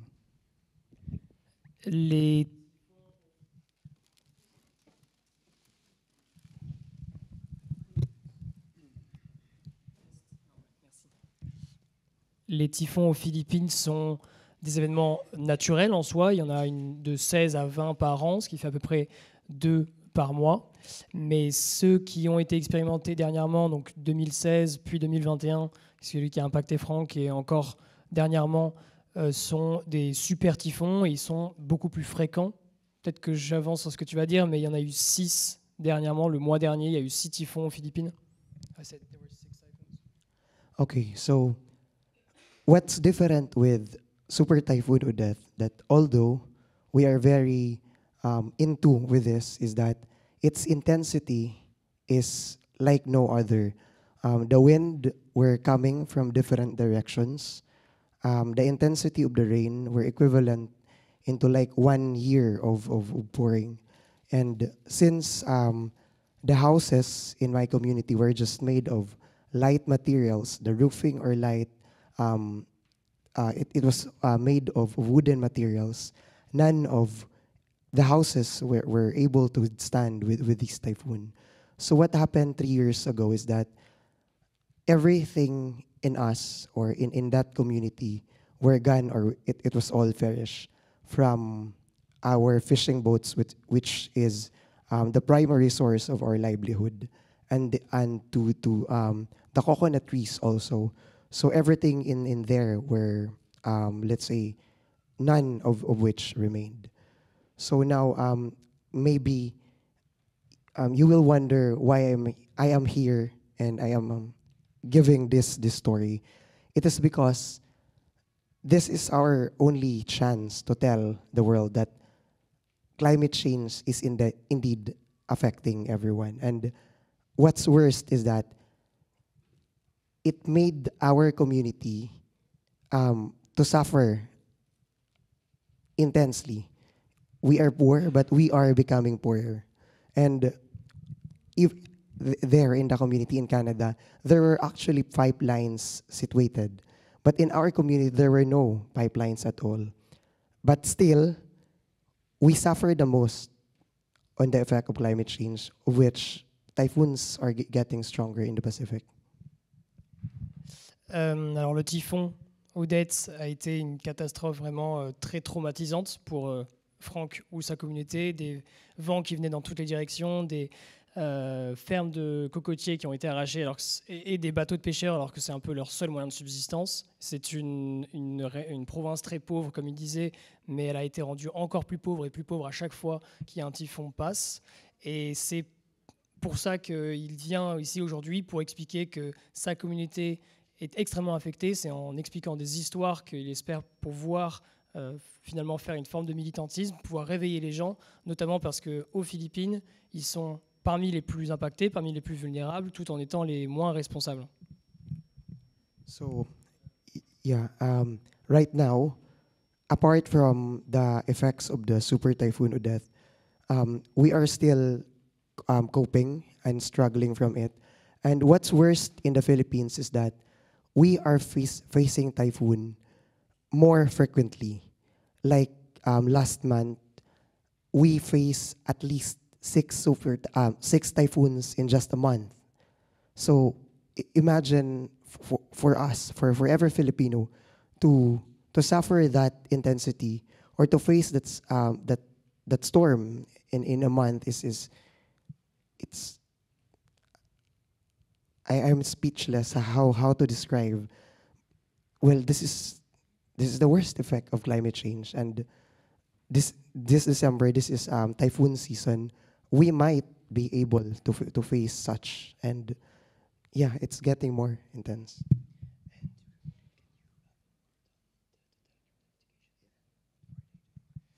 Comme on le disait tout à l'heure, les typhons sont de plus en plus fréquents, de plus en plus intenses. Il y a très peu d'espoir pour la suite finalement, même si, comme tu disais Thomas, l'espoir c'est finalement un peu tout ce qui nous reste. Il est sans voix par rapport à la manière dont ce qui a pu lui arriver, son traumatisme et les perspectives. So my presence the reason why I come here in France is that I stand up for my community because we don't have other choice. What choice do we do? So we file a litigation case against Total in order for to ask climate accountability, because we believe that this is not right. This is very unfair. We do not, or we're not getting anything, but we were sacrificed. We do not contribute to the carbon emission. I don't know how many percentage that we are contributing, but yet we suffer the most of the effect of climate change. And what's worst is it's very difficult to keep upright, to regain your livelihood, because there's nothing else that we can do. So I hope that apart from standing for a community, yes, let's continue to stand for our community, because if we don't, then who else should do? Et pour conclure, sa présence en France est expliquée par le fait qu'il a porté plainte au pénal contre Total Energy avec 7 autres victimes de changement climatique. Ça, c'était en mai 2024. Il vient ici pour rencontrer donc investisseurs et autres afin de marteler l'importance des communautés et du fait de parler d'histoire, comme on disait, d'expliquer que, comme je disais, l'espoir, c'est ce qui leur reste, et les communautés sont ultra importantes. La vulnérabilité des gens qui polluent le moins, c'est quelque chose que les gens doivent entendre, notamment en France. On va prendre, je pense, 2 ou 3 questions à la fois et ensuite proposer aux panélistes de répondre. Bonsoir tout le monde, on a très peu de temps, donc je voulais vous remercier pour vos témoignages et vos prestations au niveau de la translation. Je suis militant anti-nucléaire, ça fait très longtemps qu'on n'en peut plus. Je vis souvent dans le Nord Finistère et on a les méga cochons bientôt. On n'en parle pas beaucoup. Et à propos de cochons, malheureusement, en plein cœur de Paris, après les JO, on a carrément Trump qui vient samedi faire la fête. On ne pourra pas manifester, on aura une interdiction globale. Vu qu'ils ont testé cette année les forces de l'ordre, au mètre carré, je n'ai jamais vu autant de flics. Et là, en termes de liberté d'expression, on a le pompon. Voilà, c'était juste pour vous dire ça. Je voulais vous remercier pour vos témoignages. Franchement, il ne faut pas lâcher, mais ça fait mal, quoi. Oui, bonsoir, merci à tous également. Petite question. On a souligné que l'urgence ne faisait que croître et que parallèlement la répression ne fait que croître également. Et les deux sont bien sûr liés puisque la situation est amenée à s'aggraver de plus en plus. Et pour faire accepter, entre guillemets, la poursuite des politiques environnementales ou sa négation plus exactement, il va falloir de plus en plus de répression. Alors, ma question, c'est est-ce qu'il n'est pas temps de cesser d'être juste défensif, mais d'être un peu plus offensif? Je parle y compris d'un point de vue juridique, bien sûr. Actuellement, on considère comme une victoire quand on arrête le pire. C'est très bien, bien sûr, mais c'est jusqu'à la fois d'après.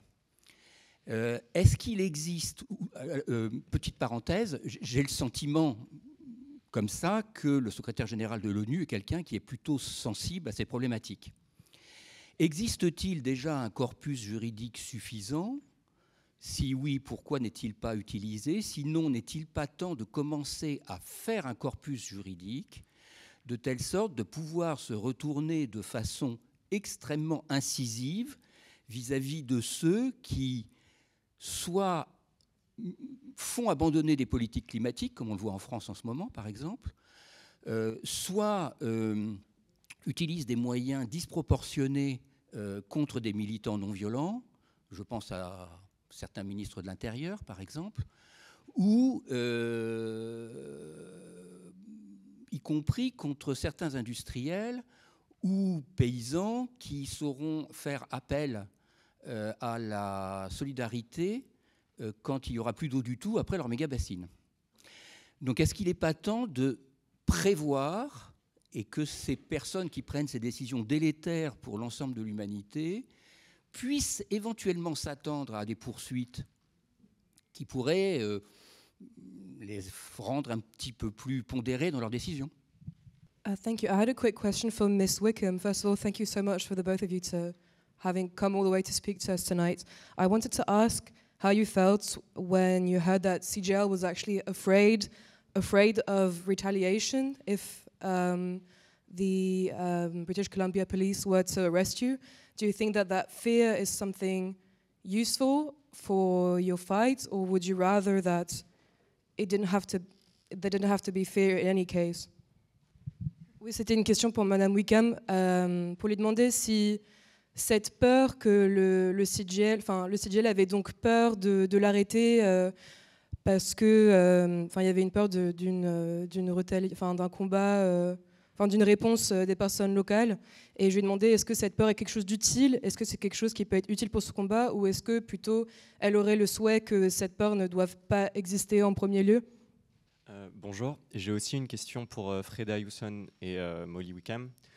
Est-ce que vous voyez ces incursions, ces attaques de la police sur vos territoires comme finalement la face cachée de la politique de la reconnaissance au Canada, qui est un peu le nouveau, maintenant depuis quelque temps, la nouvelle politique pour essayer d'assimiler les autochtones? Merci beaucoup. Peut-être des premières réponses avec vous, Monsieur Forst, Monsieur Braille, et ensuite les deux réponses aux questions avec Freda et Molly. Alors je confirme effectivement que le secrétaire général des Nations Unies, Guterres, est personnellement très engagé. D'ailleurs, il le montre publiquement. On peut faire la collection des déclarations publiques de Guterres sur les questions d'urgence climatique, d'urgence de biodiversité, de la protection de l'environnement, et surtout, en fait, l'engagement personnel qu'il montre pour soutenir les militants du climat, les militants de l'environnement, les militants de la biodiversité. À plusieurs reprises, il s'est exprimé à l'Assemblée générale des Nations Unies et dans des voyages dans certains pays pour montrer l'importance qu'il accorde au travail que mènent ces jeunes militants qui souvent mettent leur vie en danger, dit-il, pour protéger la planète et le futur de notre planète. Et donc il faut reconnaître effectivement qu'on a en sa personne un secrétaire général qui est très engagé sur ces questions-là. Malheureusement, en fait, et c'est la réalité, les Nations Unies, on leur prête beaucoup de défauts, mais ça n'est que la somme des États qui la composent. Et les décisions aux Nations Unies sont prises par la majorité des États, avec encore une fois derrière des poids politiques, des logiques géographiques régionales, des logiques de politique nationaliste, et puis derrière encore une fois le poids des lobbies qui en fait influencent beaucoup la décision publique. Et donc c'est effectivement la question qui est posée, c'est au fond toutes ces conférences qu'on organise, tous ces débats qu'on a sur le plan international, est-ce qu'il ne faudrait pas le réformer? Et il y a effectivement, à l'heure actuelle, de grandes discussions. Et encore une fois, je souhaite rendre hommage à la compétence, au sérieux de la réflexion des organisations de la société civile pour avoir effectivement pensé ces questions-là et fait des propositions très concrètes, par exemple sur l'organisation de ces fameuses COP, en fait.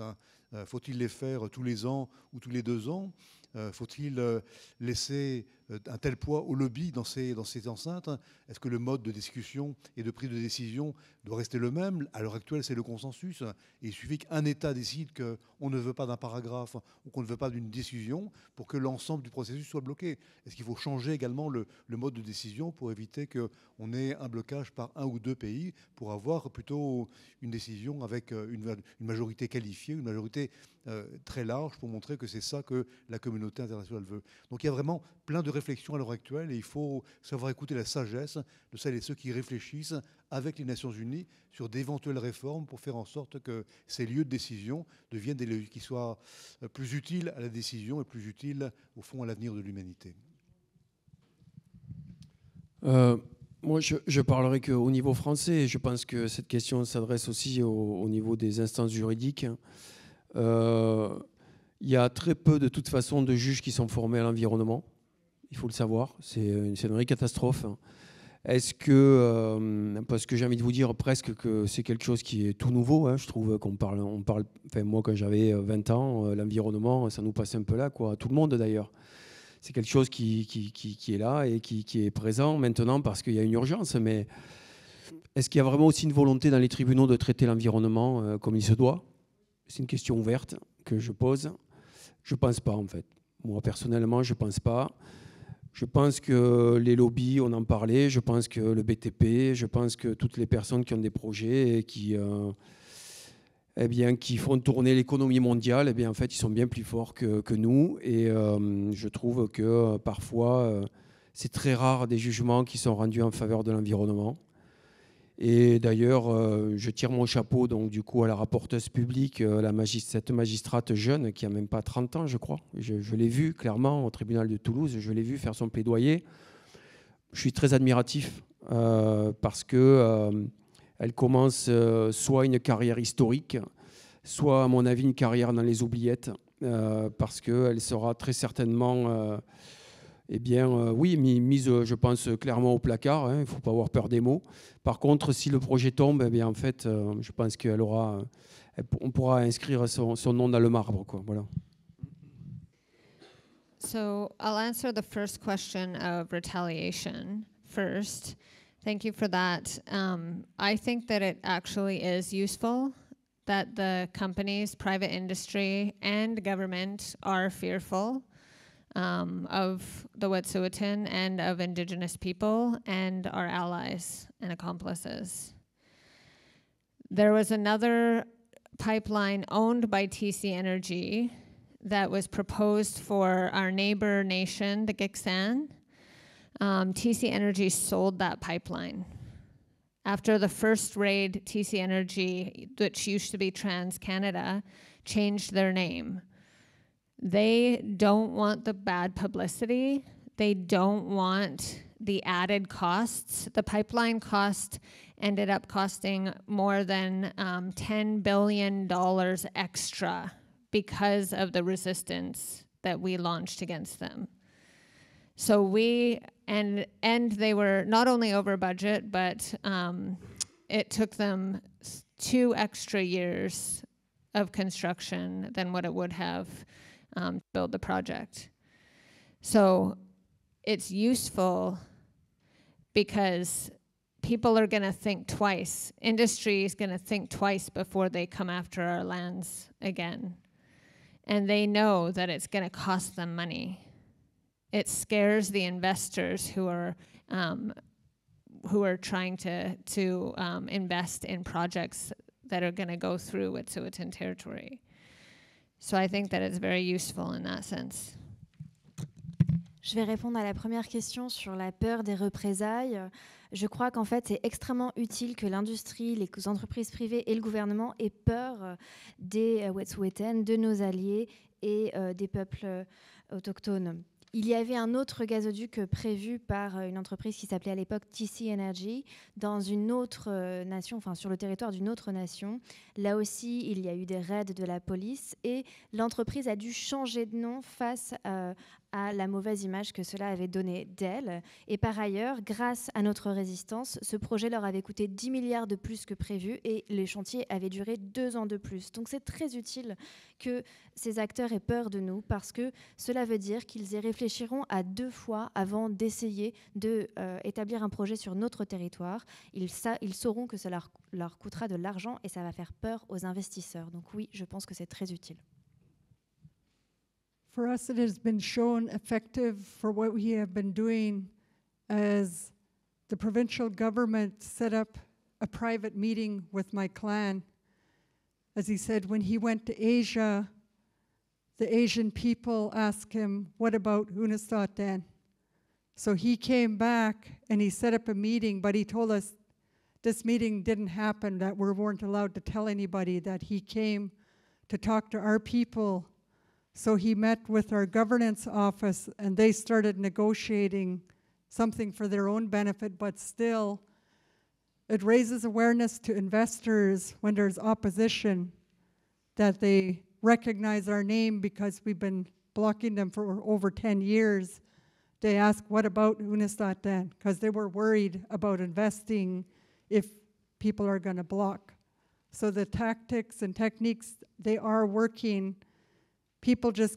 You just can't be afraid I tell people, they ask me, how come I'm not afraid? Because my dad said, if you're doing what's right, you don't have to be afraid. So I know what I'm doing right. I do not need to be afraid. No matter what they do to us, we will continue to protect our water, the air, and the land. Effectivement, c'est efficace. D'ailleurs, le gouvernement de la province a, pour cette raison, voulu s'adresser aux différents clans, parce qu'après un voyage en Asie, les communautés en Asie leur ont demandé quelle était la situation des Wet'suwet'en.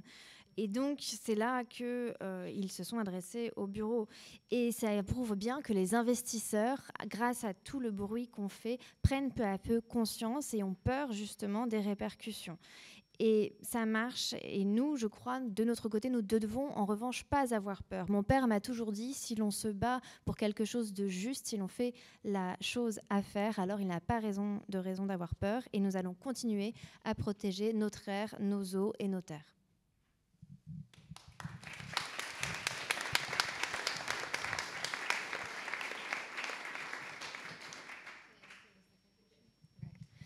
I just want to speak to the second question about the police raids being a policy to assimilate. And I think that that's a really good example of how Canada presents themselves as a democratic country that respects Indigenous people. They only respect Indigenous people if we are being what we call good Indians. We are the bad Indians because they celebrate we're allowed to sing our songs, we're allowed to drum, and we're allowed to dance.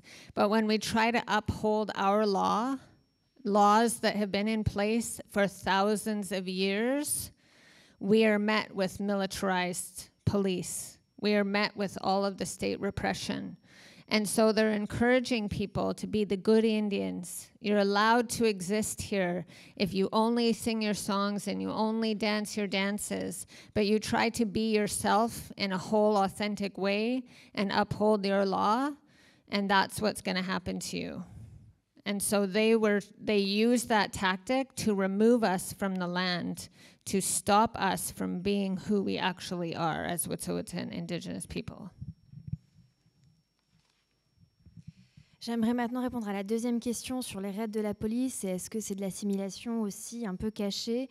Eh bien, je crois que notre exemple est typique de comment le gouvernement du Canada gère sa propre image, veut se montrer comme une démocratie respectueuse des peuples autochtones. Mais à vrai dire, le gouvernement du Canada ne se comporte bien avec les peuples autochtones seulement si ils acceptent d'être ce que l'on appellerait des bons Indiens. Et nous, on n'est pas des bons Indiens. On nous dit que oui, on a le droit de danser, de chanter nos chants traditionnels, mais si on veut faire respecter nos lois ancestrales, alors on nous oppose des violences policières. Et le gouvernement cherche à encourager les peuples autochtones à être des bons Indiens, à être comme ci, à être comme ça. Mais dès que l'on souhaite être nous-mêmes, vivre selon nos propres traditions, là encore, nous faisons face à la violence et il s'agit d'une véritable stratégie pour renier notre identité et nous expulser de nos terres. Est-ce qu'il y a d'autres questions ? Bonsoir. Je me demandais quelle était la place, selon vous, selon les deux mouvements ce soir, de la médiatisation, la médiatisation des luttes et du positionnement de l'opinion publique par rapport à vos luttes. Est-ce que vous pensez que c'est quelque chose qui peut vraiment changer la donne ? J'ai vu que Thomas Bright avait vraiment beaucoup joué là-dessus avec les petites chroniques des écureuils. Et merci beaucoup pour ça et pour tout ce que tu as fait pendant ce mouvement. Et plus particulièrement pour les militants du Canada, est-ce que, en plus de peut-être essayer de gagner en soutien de la part de l'opinion publique, vous essayez de vous connecter avec d'autres et de vous organiser avec d'autres communautés indigènes qui auraient les mêmes intérêts et les mêmes objectifs de lutte, même si ce n'est pas toujours le cas parce que les luttes indigènes ne sont pas du tout homogènes. Bon, désolé pour mon français. Ma première, merci vraiment pour ton travail, pour sa force, c'est impressionnant vraiment. Et juste une question. Première, le financement économique pour continuer la... Well, okay, I'm going to switch to English, I'm sorry. Okay. So how could you get funding to fight? How are you getting your funds? Is there a way that we can help you out? And another one. All right. Okay, that's a good one. A part of that, I mean, if there is some other ways that you are getting funds to pay for the lawyers, etc., if it's only Amnesty or other organizations. Another question is, are you creating a front of First Nations to help you out with your fight? And one last comment, just to answer, I'm sorry, I forgot your name. I've been to Philippines. I was working with Greenpeace for 20 years. I was in a climate justice campaign, and we've been there. We've been supporting with the typhoons and so on. And also, I've been to British Columbia. We were trying to stop an oil platform from coming to and start drilling over there. And yeah, it just, you're not alone. You're really not alone, and I think that's why we are all here.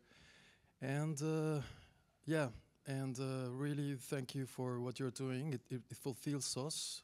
It nurtures us with hope, with energy, and yeah, I wish you the best, and we are together on this. Alors, je ne suis pas interprète professionnel, donc je vais essayer de restituer les questions et de restituer le propos de monsieur, mais certainement avec quelques erreurs. La première question s'adresse plutôt au Wet'suwet'en pour savoir comment vous faites pour payer les avocats, comment vous faites pour avoir des fonds nécessaires pour pouvoir poursuivre votre lutte. La seconde question était davantage dirigée sur, rappelez-moi. Oui, bien sûr, c'est de créer un front. Est-ce que vous créez un front, et je pense que ça fait un petit peu lien avec la seconde question de madame également, de créer un front avec les nations autochtones pour réussir à résister ensemble. Et ensuite, c'est moins une question, mais plutôt un commentaire pour dire merci beaucoup pour les luttes que vous menez. J'ai moi-même travaillé pour Greenpeace et j'ai pu me rendre en Colombie-Britannique, et je me suis également rendu aux Philippines où j'ai pu voir les ravages des typhons, et en Colombie-Britannique, j'ai pu me battre contre un projet notamment de l'industrie fossile. Et je voulais vous témoigner ici que nous sommes avec vous et nous continuons de vous soutenir. Et nous continuerons à le faire demain. Je ne sais pas si j'ai presque... Ok. Ça sera donc la dernière question. Oui, bonjour. Je suis Gaël Grissonnant, je suis chercheur. J'avais une question pour le monsieur le rapporteur. Vous avez beaucoup parlé de la puissance du droit international, et aujourd'hui on sait que la légitimité ou la construction du droit international est menacée sur de multiples fronts. En tout cas, je pense c'est mon opinion. Or, effectivement, les COP ou ces coopérations internationales pour lutter contre le changement climatique, elles reposent fondamentalement sur un droit international solide. Et donc, allons-nous dans une bonne direction? Pensez-vous que le droit international va vers vers un effondrement, ou a-t-on de l'espoir pour le voir un peu renaître ou continuer? Enfin bref, c'est un peu ma question. Je ne sais pas si elle était suffisamment claire. Je suis désolé, je vais répondre en premier parce que je dois partir. J'ai un train. J'aimerais répondre à ta première question. Je pense qu'aujourd'hui, bien sûr, il faut faire bloc avec toutes les associations de défense. Nous, on travaille avec XR, les soulèvements, les zadistes, avec un petit peu tout le monde. L'adage est connu, hein, l'union fait la force, on n'a pas le choix. Et ensuite, moi, je terminerai par dire que pour le GNSA, donc il y a le QR code ici, c'est pareil. Toutes les assos ont besoin d'argent, c'est le nerf de la guerre, parce qu'ils en ont beaucoup en face et ils savent l'utiliser comme il faut pour nous écraser. Et nous, par contre, bien entendu, quand ce sont des associations, on a toujours besoin de l'argent qui vient des particuliers. Pour la grande majorité, en tout cas, le GNSA, c'est des dons de particuliers parce qu'on ne peut pas être du tout affilié à des entreprises qui ne seraient pas du tout dans le sens de l'éthique que l'on défend. Donc voilà, on a besoin toujours d'argent et merci si vous contribuez à ça et participez. Si vous avez beaucoup d'argent, il y a tout ça à donner. Il y a ici et ici. Voilà. Allez-y, faites-vous plaisir, c'est Noël. Moi, je vais pas traîner. Je vous dis merci et puis je vous souhaite une bonne soirée.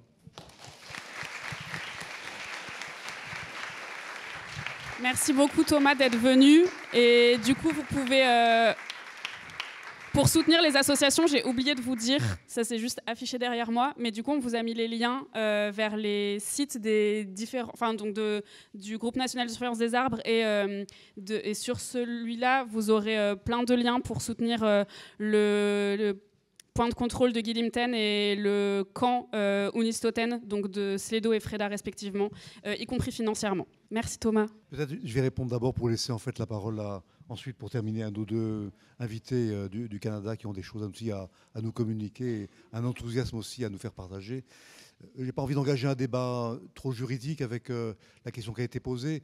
Je ne partage pas vraiment ce point de vue. Je trouve que le droit international se construit à l'heure actuelle plutôt dans des directions positives, avec des grandes questions qui touchent à l'avenir de l'humanité, au droit international de l'environnement, à la question du crime d'écocide, où on sent que se forge quand même une opinion juridique internationale. Et je suis plutôt, à l'heure actuelle, plutôt positif et optimiste devant la construction. C'est certainement vrai qu'il y a, parallèlement à ça, une vraie résistance de la part des États. Et on voit des États se replier sur eux-mêmes, devenir de plus en plus auto-centrés et moins attentif à ce qui se fait sur le plan international, les recommandations qui viennent des Nations Unies, mais néanmoins je reste moi sur le droit international un incorrigible optimiste, je l'ai toujours été. Regarding the question about media, unfortunately in Canada, the media, mainstream media is pretty much owned by industry and government, so they will always put the media out there in favor of those organizations, and always when they try to interview our people, they sandwich us in between mainstream media and industry to minimize what it is we're doing. So we mainly depend on independent media and our own media to get our message via Facebook and other social media to get people aware of what we're doing in our own web pages.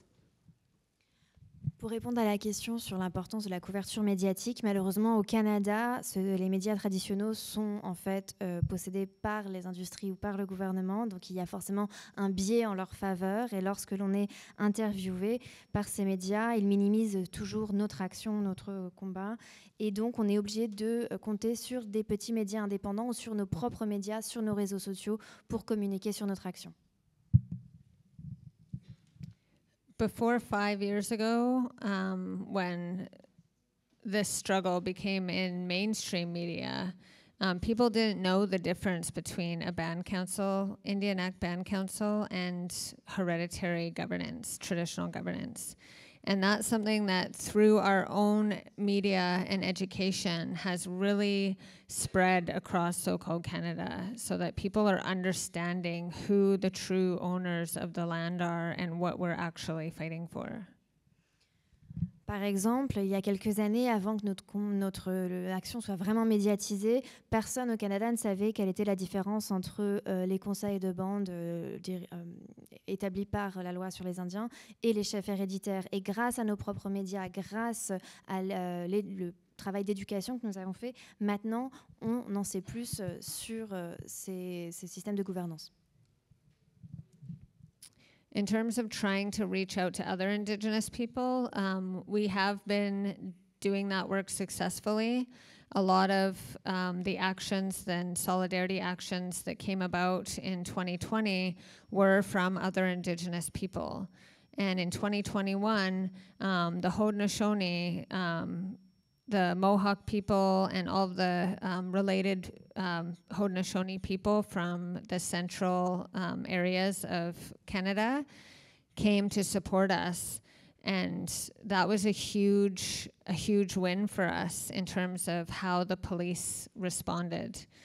The police were set to respond and come in and raid our camp, our occupation site, the day after the Haudenosaunee arrived. And we ended up occupying the drill pad site for 56 days because they had to regroup and they had to redo all of their plans because we had other Indigenous nations and allies behind us. And so we have been working hard to meet with and reach out to other Indigenous nations around the world who are being impacted by the same types of industry and environmental destruction and repression from the state, so that we can join forces and support one another through all of these fights, because that's how we will win in the long run. That's how, we believe that we are not free until we're all free. And so we're going to continue this struggle and continue to support other Indigenous people around the world and our neighbors in so-called Canada. Par rapport à l'idée de s'unir aux autres nations, eh bien, nous l'avons fait avec grand succès. Les actions solidaires qui ont été menées en 2020 l'ont été grâce aux autres nations autochtones. En 2021, notamment, les nations Mohawk et Haudenosaunee nous ont rejoints. Ce sont des nations qui sont plutôt originaires du centre du Canada. Elles nous ont soutenus. Ça a été une véritable victoire, notamment par rapport à l'action de la police qui, à l'époque, était missionnée de détruire nos camps de réoccupation. Et finalement, comme nous avions les autres nations avec nous, la police a dû reculer, repenser sa stratégie et nous avons pu occuper ces camps spécifiques pendant 36 jours. Donc les efforts payent. Nous cherchons très fortement à lutter, défendre nos territoires contre tout type d'industrie, contre tout type de répression gouvernementale aussi. Nous savons que l'union fait la force. C'est comme cela qu'à long terme, nous gagnerons. Et nous, notre philosophie, c'est de dire que nous ne sommes pas libres tant que toutes les autres nations autochtones ne sont pas libres.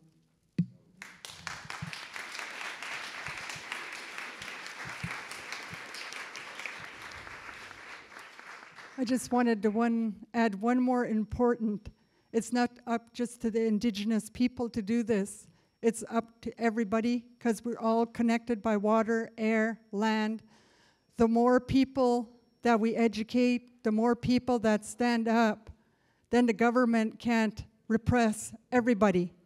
If we all stand up, jails won't be big enough to house all of us if we stand up against the leadership that is making bad decisions about the environment and climate change.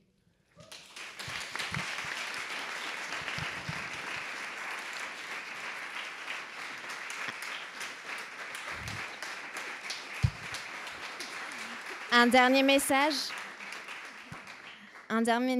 c'est que la lutte ne doit pas reposer seulement sur les épaules des peuples autochtones. C'est à nous tous de nous battre parce que nous partageons le même air, la même eau, les mêmes terres. Et plus on sera éduqué, plus on mènera des actions, plus on connaîtra le succès, car le gouvernement ne pourra pas tous nous réprimer. Il n'aura pas de prison assez grande pour tous nous enfermer. Merci.